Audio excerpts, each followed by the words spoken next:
Hati-hati, jangan suka menggemakan perkataan yang negatif, perkataan kutuk, perkataan-perkataan yang tidak membangun. Karena ingat saudara, hidup mati kita ini dikuasai oleh lidah. Siapa suka menggemakannya itu akan memakan buahnya. Kita berdoa menjadi orang-orang yang bisa menguasai perkataan kita, mulut kita, saudara.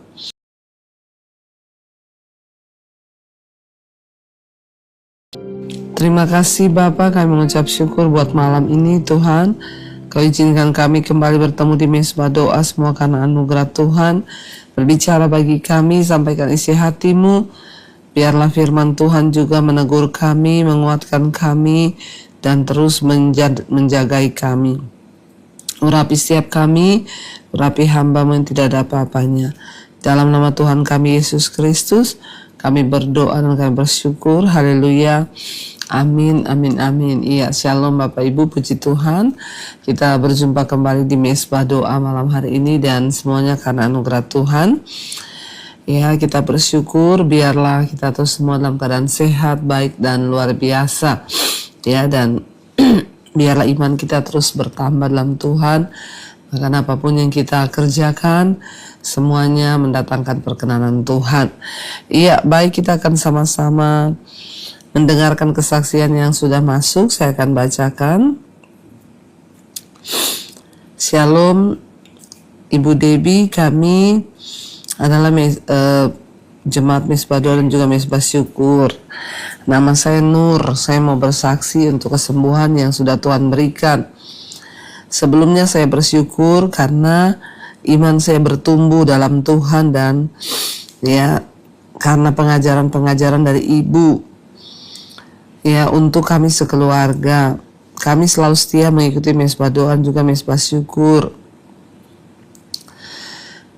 Jadi Bu, ya kami bersyukur karena kami selalu diajar, Ibu selalu mengajar untuk kami berdoa sendiri tanpa harus cari-cari pendeta. Dan puji Tuhan saya mempraktekannya Bu dengan iman. Ya, pada saat itu Ibu berdoa di mesbah doa dan Ibu berkata taruh tangan yang sakit.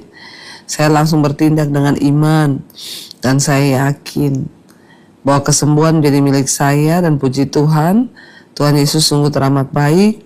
Saya sudah disembuhkan dari sakit saya yang ada di bagian perut sebelah kiri. Terima kasih Ibu buat pelayanannya. Ya, doa kami semakin banyak orang yang mengalami pengalaman pribadi dengan Tuhan. Ya, dan biarlah Tuhan Yesus terus memberkati Ibu dan keluarga. Ya, dan ada satu lagi kesaksian. Ya, beberapa waktu yang lalu saya mengalami juga sakit gigi sehingga membuat saya susah untuk tidur. Akhirnya saya minum obat pereda nyeri, tapi setelah minum malah semakin bertambah sakitnya dan itu benar-benar membuat saya tidak bisa tidur karena nyeri. Lalu saya cari lagi obat pereda nyeri yang merek lain. Tapi di dalam hati Roh Kudus mengingatkan saya berdoa dan mintalah belas kasihan Tuhan agar kamu bisa tidur tanpa harus minum obat. Akhirnya saya berdoa, saya minta belas kasihan Tuhan dan puji Tuhan Bu, saya bisa tidur tanpa harus minum obat. Ya, dan akhirnya saya lakukan Bu. Walaupun iblis itu terus mengintimidasi bahwa itu mustahil.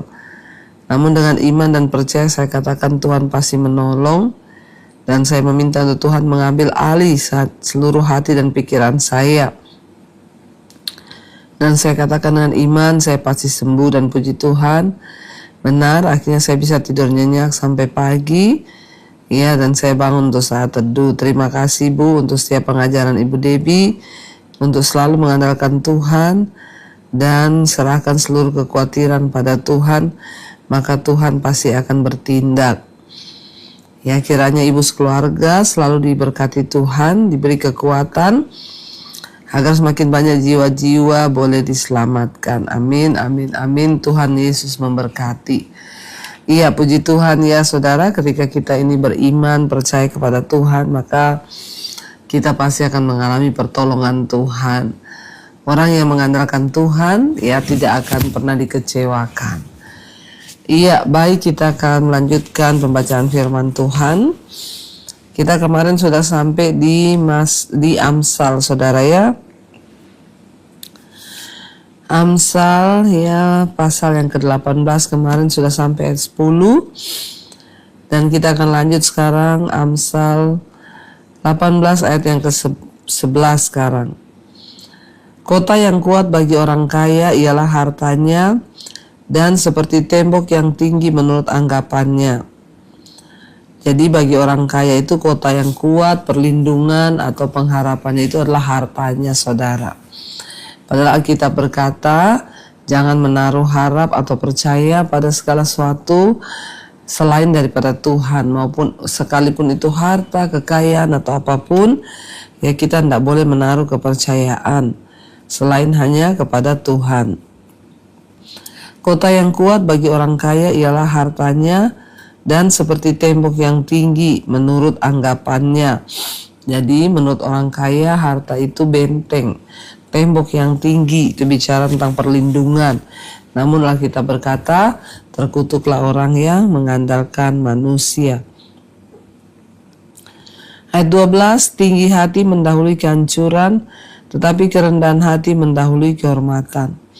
Orang itu kalau sombong, tinggi hati, maka pasti dia akan mengalami kehancuran. Tapi orang yang rendah hati, justru dikatakan kerendahan hati itu akan mendahului kehormatan. Ketika orang hidup dengan rendah hati, maka dia akan menerima kehormatan, saudara. Karena orang yang rendah hati akan ditinggikan oleh Tuhan. Orang yang meninggikan hati akan direndahkan oleh Tuhan. Jikalau seorang memberi jawab sebelum mendengar, itulah kebodohan dan kecelaannya. Memberi jawab sebelum mendengar. Ya, ada orang memberi jawab sebelum mendengar. Ya, sebaiknya kita kalau ngomong, tunggu orang ngomong dulu baru kita jawab ya. Jangan menjawab sebelum kita mendengar, karena itu adalah kebodohan.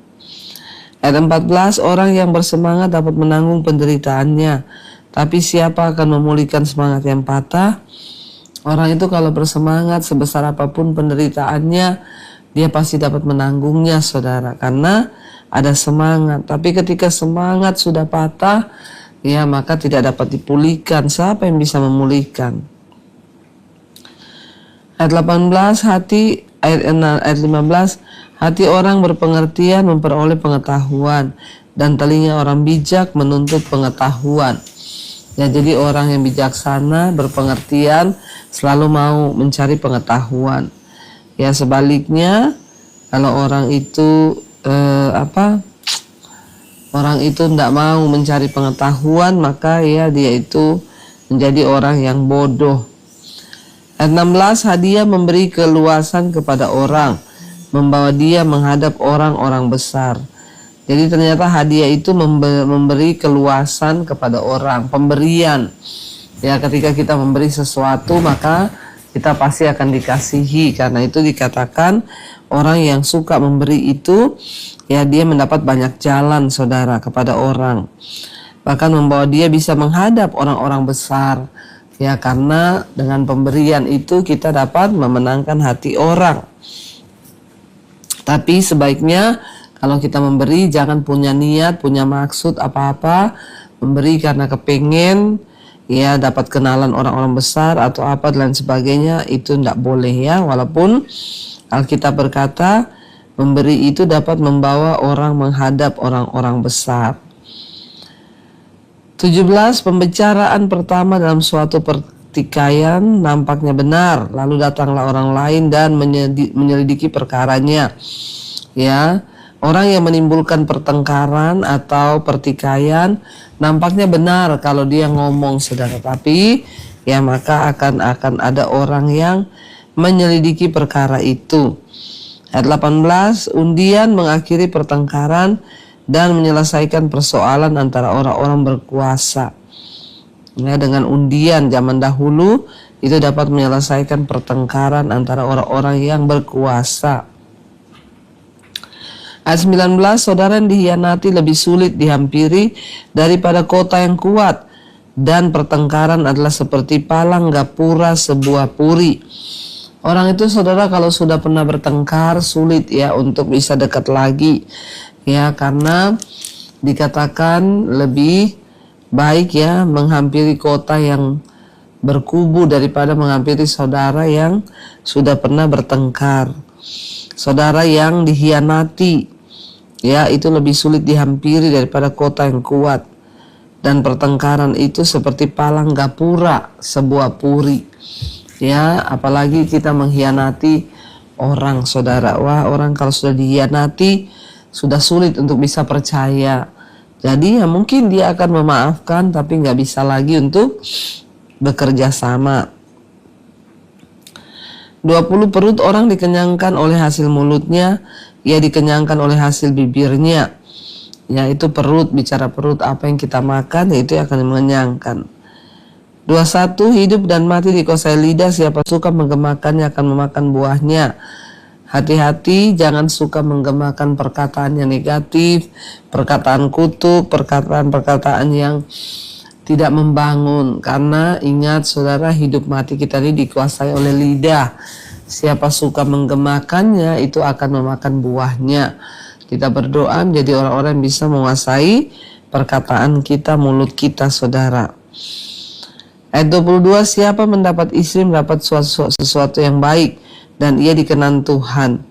Orang yang mendapat istri, apalagi istri yang takut akan Tuhan, maka dia akan dikenan oleh Tuhan. Jangan salah pilih istri supaya engkau dikenan Tuhan. Orang miskin berbicara dengan memohon-mohon, tapi orang kaya menjawab dengan kasar. Ya, kalau miskin itu saudara biar bicara dengan memohon-mohon, ya seringkali orang itu nggak mau mendengar. Tapi orang yang kaya itu dia menjawab dengan kasar. Ada teman yang mendatangkan kecelakaan, ada juga sahabat yang lebih karib daripada saudara, seorang saudara. Jadi hati-hati kalau berteman, ada teman yang mendatangkan celaka saudara. Ya, dan ada juga sahabat yang lebih karib daripada saudara. Mari kita menjadi orang yang terus membangun persahabatan dengan orang-orang yang benar, supaya kita tidak salah melangkah dan kita mengambil setiap hal yang benar dari firman Tuhan itu boleh kita lakukan. Mari kita tundukkan kepala, kita satukan hati, kita berdoa. Terima kasih Bapa, kami bersyukur buat malam ini. Biar semua firman yang kami dengar boleh masuk di hidup kami, mengubahkan kami, memberikan kami kekuatan untuk kami boleh berubah dan bertumbuh. Berkati siapa anak-anak-Mu Bapa, mereka yang sedang sakit, mereka yang sedang terlilit masalah hutang piutang, mereka yang sedang mengalami pergumulan, mereka yang sungguh-sungguh Tuhan pengen mencari Tuhan, mereka yang mencari pekerjaan, mereka yang ingin menjual aset, biarlah Tuhan tolong. Dan Tuhan berikan kekuatan untuk mereka juga boleh menjalani dan menghadapi setiap pergumulan hidup mereka dan mendapatkan jawaban. Terima kasih Bapa. Kami mengangkat tangan kami, berdoa buat bangsa negara kami Indonesia. Biar lawatan Tuhan tercurah buat Indonesia, hujan pertobatan tercurah, dan lindungi negeri ini Bapa, terutama buat saudara-saudara kami yang sedang mengalami bencana. Tuhan menjadi penolong, mereka boleh mencari Tuhan secara pribadi. Terima kasih Tuhan, berkati pemerintahan di atas bangsa ini, mulai dari presiden, wakil, seluruh jajaran yang ada. Anugerah Tuhan turun melimpah, roh takut akan Tuhan turun. Berkati juga semua bangsa-bangsa di 5 benua, Asia, Afrika, Amerika, Eropa, Australia. Lawatan Tuhan tercurah, dan biarlah semua bangsa-bangsa juga bertobat kembali kepada Tuhan Yesus. Kami menyerahkan roh jiwa dan tubuh kami dalam tangan-Mu. Pimpin dan sertai Tuhan, supaya hidup kami boleh berkenan kepada Tuhan. Terutama menjelang hari-hari terakhir ini, biarlah penyertaan Tuhan sempurna, iman kami bertumbuh. Sertai semua keluarga demi keluarga yang sedang berlibur, baik dalam negeri maupun di luar kota, di luar negeri. Penyertaan Tuhan sempurna atas kami, sampai kami berangkat dan tiba kembali dan bersatu dengan seluruh keluarga kami. Karena itu Bapak Ibu, buka hati dan tangan kita, terimalah kiranya berkat, rahmat, anugerah dari Allah Bapa dan cinta kasih dari Tuhan Yesus Kristus, penyertaan Allah Roh Kudus turun atas hidup kita semua, mulai hari ini bahkan sampai kali yang kedua Tuhan Yesus datang kembali menjemput setiap kita, dan nama kita tercatat dalam kitab kehidupan. Dalam nama Tuhan Yesus yang percaya diberkati Tuhan, katakan bersama, Amin, amin, amin. Tuhan Yesus memberkati saudara. Shalom dan Immanuel.